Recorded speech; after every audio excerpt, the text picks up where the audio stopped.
Garap ngarah pedes-pedes nang kebon guys.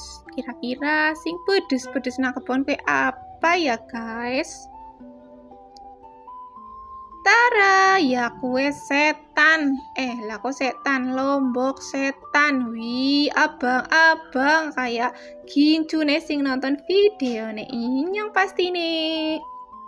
Ya gikin betek arah sing abang-abang. Sing ijo ya beli kon abang.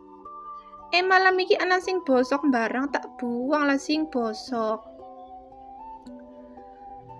Kebeneran guys, lah wong Lombok agi larang banget jeneng ngene. Rika Lombok siki sak pira guys? Yakin sepetik puasa kuwi jen apa-apa larang epol ya Allah. Merak nak mumet alhamdulillah ya guys. Inyong duwe wit Lombok.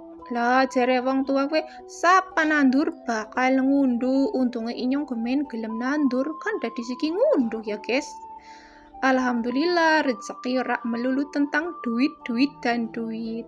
Ngarah Lombok sagegem nang kebon juga rezeki. Betul apa guys?